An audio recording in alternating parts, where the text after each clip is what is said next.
Hey there, welcome to Pop Culture Cupid. I'm Alison, love coach, here to help you single people find your way back to love. And I'm Michal, I'm a single life coach. I help singles embrace themselves and their singleness, as well as develop a healthy self-relationship. In this podcast, we will look at how pop culture impacts romance, dating, and your love life. And each week we'll shoot another arrow through another pop culture delusion. I thought we weren't going to do the whole cheesy thing. And then burst into smithereens. Oh my god, dude, that's so cringe! Sorry, it's in the intro now. If you make it through the chaos and you enjoy what you hear, please leave a comment, like, subscribe, and go to all the social media. At Pop Culture Cupid on TikTok, Instagram, and YouTube. Enjoy! Hey! Hi! We haven't just seen each other, so how are you doing? How's it been? How's it going? How's life? No, there's been a week between each recording. Obviously, the people watching the YouTube videos will be able to tell. For sure. Shock. Shock, yeah. That isn't real life. It isn't, is it? It's good. I kind of briefly told you, but I was at an amusement park yesterday. It was great. It is fun. I love amusement parks. Yeah, it was great. But like we were all above 30. It was to celebrate my friend's 35th, and his cousin is 39. His girlfriend is 30. I'm 31. JT is 32. And so we were all in our 30s, and we were all saying, "Oh God, we're so." I love that. And things like that. And it's like, yeah, 10 years ago, I could have just non-stop like these insane rides, and yesterday was just like, oh yeah, my stomach. Yeah, no. I know. I actually haven't been on a ride for a long time. I used to love them. I used to be terrified of them, and then I got on one, and then I was like, okay, now that I've got on one, I can't stop. But yeah, I can feel it on my body where it's starting to, like, when I'm with my nephews, I can't spin around now for hours and not get like extremely dizzy, and I can't, like, but it is what it is. Yeah, it's still fun. It's still a great way to celebrate a birthday in your 30s. That is, I mean, when he texted me, because this friend was saying about a year ago, he was saying, "Oh, I don't care about birthday presents anymore. I just want to spend time with my friends." And he said, "For my birthday, I want a picture of my loved ones." And so at the amusement park, on the first ride, I bought, well, I said I wanted to buy, but JT ended up buying it, Justin Timberlake. When you know. You know. My joke.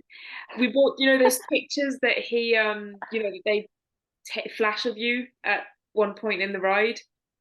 Yeah. So I bought a picture of just everybody on the ride. So yeah, well, JT. That's fun. I love that. And when he said that he wanted to do like that for his birthday, I was like, I'm there. Oh, for sure. It's so much fun. So yeah, good. So. Listen, something else happened to me this week, which is you telling me that the ultimatum started. Yes! I was shocked when you told me that you haven't even heard about it. I'm like, what? What? You're the queen of all of these reality shows. I know. I was just like, it's been such a busy week, but when you messaged me saying, "Oh, we can also talk about the ultimatum," I was like, what? It's back?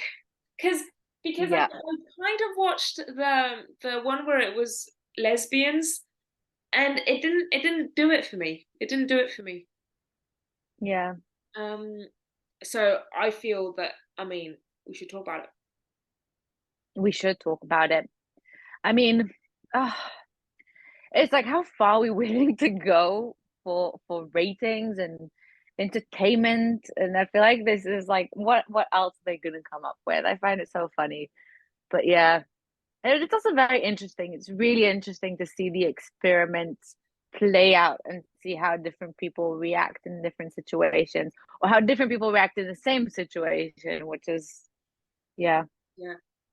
So I've only seen the first 2.5 episodes. I know that you've watched all of it, which I watched it all. I watched it all. Yeah, I watched yesterday. I watched the reunion, which yeah. right. So I won't give away any spoilers yet. So you because for Love Is Blind they do it in 2 or 3 goes, which they have like one go of the pods and out of the pods, and then they'll have Yeah, kind of like the weddings, and then they'll have the reunion, and they spread it out. On Netflix, everything is available right now. yeah, yeah. So It's all available, but they also have stages. Like they release it all at one go, but you do have the stage of, I think at first, like sort of like they're saying goodbye to each other, and then you have the stage where they no, I think maybe first they're dating other people, and then they spend a week with one person, with the person they chose, and then they spend another week with the person they came with, and then sort of like the final episode where they either propose or they walk away or whatever it is. I feel that we should just put not a trigger, a kind of spoiler Spoiler, spoiler alert. of well, maybe a trigger warning as well. Just okay, spoiler alert for the first 2 episodes. There is something big that happens. So if you haven't watched Yeah, it, go away because we're going to talk about it. And the trigger yeah, warning is about pregnancy. yeah. Mm-hmm. And Which you just spoiled. I said spoiler alert just before. Yeah. Oh, that's true. That's true. I'm joking. I'm joking. Go away.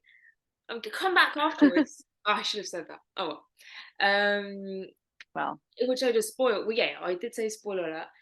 But the trigger one is just because they talk a lot about pregnancy and difficult pregnancies and things like that, and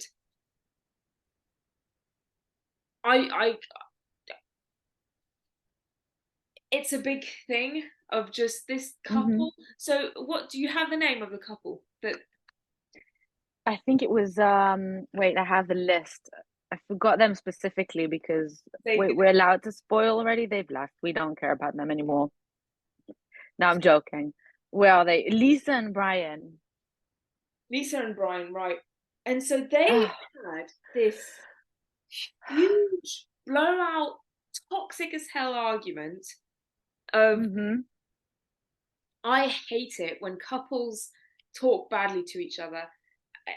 Yeah, You don't just don't talk to beings like animals, anything. You just don't talk to other living beings in that horrible way. And they had this huge blowout yeah. argument, and I will not hear anything about it's the hormones. I just you Ah, that's don't bullshit. do that. You just don't do that. Oh, you're gonna love the reunion. So I was just gonna tell you that. Are they there? And you'll Just remember why then. are they there? I'm not gonna spoil that for Oh, you. I'm gonna watch it this afternoon. Like, I'm just gonna watch all of it this afternoon. That's I've true. got a lot. I don't mind telling. I love spoilers. I love knowing what's going to happen. No, don't spoil me. Don't spoil me. Okay. No. I'm such I'm the type of person like I'm along for the ride. I enjoy just going. Yeah. I'm aware that it's even though it's called reality TV. I'm aware that it's not Yeah. real. I'm aware that a lot of it is staged, and people who will say, "Oh no, they're not staged." No, because all of these Love Is Blind people who had their NDAs run out 2 years after are all coming out with these podcasts saying that it's all Yeah. staged. So I mean, you're not Yeah. No, and you. I think we spoke about this once. Like when you have a camera on you, you act differently automatically. You're not being natural. There's no way to be natural, even if you want to. It's like sort of it's there, and you're sort of trying to like, yeah. oh, But we like next summer we should do Love Is Blind. Not Love Is Blind, Love Island, whatever. we should. Oh, and there's also the Bachelor Golden Age or whatever it's called coming out. Oh. Anyway, I haven't watched The Bachelor in such a long time, but we're digressing here. Yeah. ultimate, yeah, the pregnancy thing of just, and then she's pregnant, and so I do not think, yeah, because there's a whole talk around abortion and everything, but a baby is not the solution to your toxic Mm-mm, relationship. And mm-mm. Or I behavior. I hope, I really hope that this huge argument was just this out of character situation of, as we just said, the cameras were on them and everything, and it's just, Yeah, moments of insanity. But it kind of feels like the baby is saving the relationship, and, which is, yeah. and I oh, can't wait to talk about the reunion with you. Oh my God. But I feel like, first of all, about her whole blow up was completely out of proportion to me, and I feel that that indicates such an immaturity, and I feel like it's also counterproductive. It's just gonna make things worse. Like, what use is it to blow up like that, to speak that way, to behave that way? I don't know how he wasn't turned off by her immediately.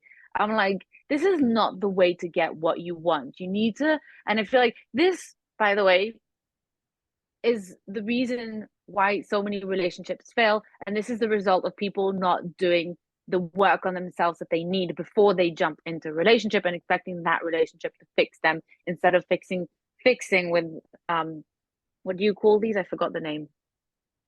speech marks. A speech mark for Francis, whatever they're called. Because you don't need. I hate the word of fixing yourself, but for the lack of a better term, right now, you need to fix yourself before you whatever before you expect a relationship to do that. And this is a prime example why, because you tend to blow up. You tend to take it to such a dramatic, toxic place. You tend to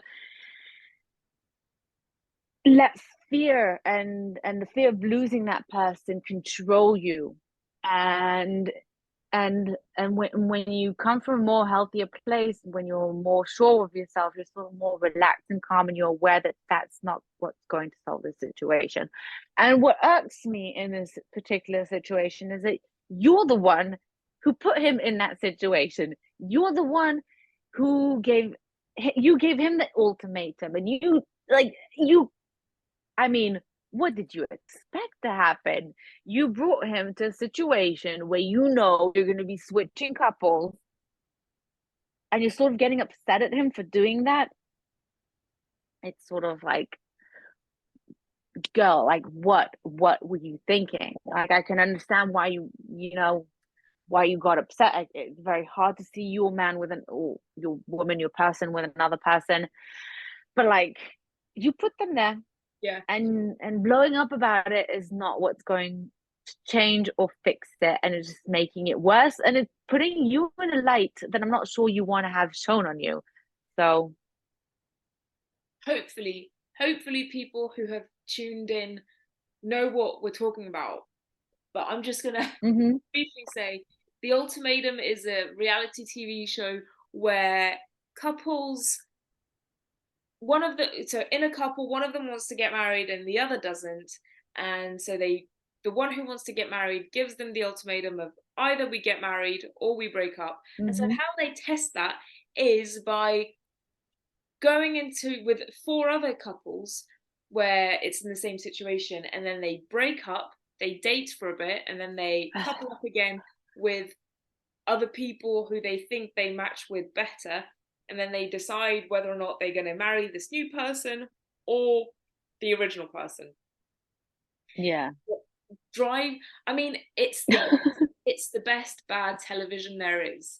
Oh my God. But Just hearing you explain it is absurd to me. I'm like, what? I Did you can't just make